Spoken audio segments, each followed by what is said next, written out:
அது இல்லன்னா இவங்க எல்லாம் சொன்னா கேட்கவே மாட்டாங்க. நீ சும்மா இரு கிறிஸ், இந்த விஷயத்த நான் பாத்துக்கிறேன்.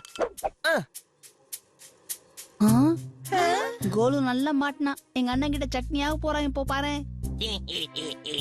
அசுரர்களுக்கும் நடந்த யுத்தம் இதிகாசத்துல மிக முக்கியமான சம்பவம். அந்த மகா யுத்தம் 100 வருடங்கள் நடந்துகிட்டு இருந்தது.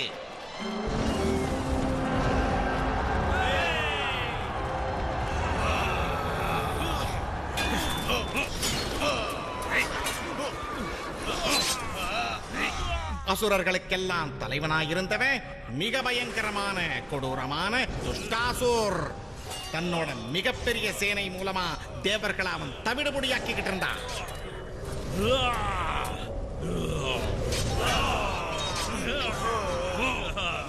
அப்ப வானத்திலிருந்து திடீர்னு ஒரு நீல வெளிச்சம் தெரிஞ்சது. ஆகாயத்தை கிழிச்சு கீழே இறங்கி வந்தவர் தான் பகவான் கிருஷ்ணர். அசுரர்களை எல்லாம் தோற்கடிக்கக்கூடிய ஒரு அற்புதமான சக்தி கிருஷ்ணர் கையில இருந்தது. அதுதான் ஸ்வர்ணமணி, தேவர்களோட மகாசக்தி வாய்ந்த ஆயுதம். அசுரர்களோட சேனை அதை பார்த்து சிதறி ஓட ஆரம்பிச்சது. கடைசியா துஷ்டாசுரனும் பகவான் கிருஷ்ணர் முன்னாடி மண்டிக்கிட்டு உட்கார்ந்தான்.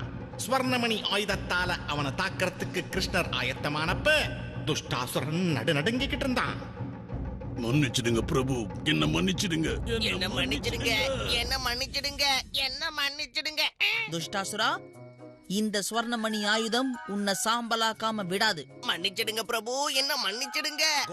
இதெல்லாம் பத்தாது, இன்னும் அழணும், குமரி குமரி அழணும்.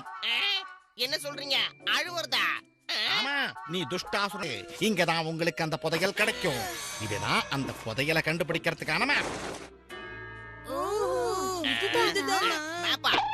என்ன மேப் அது? என்ன கொஞ்சம் அதை பார்க்க விடுங்க, இல்லன்னா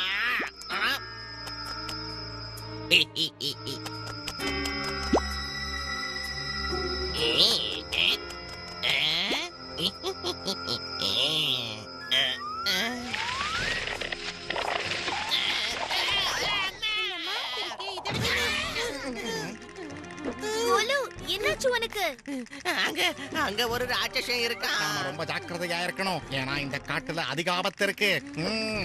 வாங்க வாங்க வாங்க, என் பின்னாடியே வாங்க ஸ்டூடெண்ட்ஸ். வர நீங்க போங்க.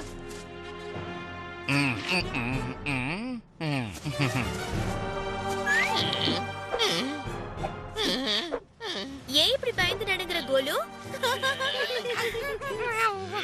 உங்களுக்கு அவ்வளவு தைரியம் ஆயிடுச்சா? இப்பவே உங்களுக்கு பாடம் புகட்டுறேன்.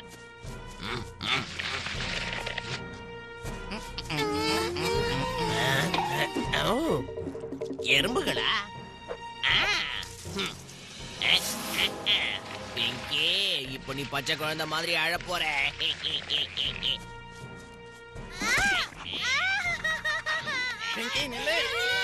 ஆபத்தை பார்த்து பயப்படுறவன் இல்லை. என்னை விட சக்தி வாய்ந்தவன் யாருமே இல்ல. இந்த உலகமே எனக்கு அடிமை. நான் சொல்றத கேட்குமோ?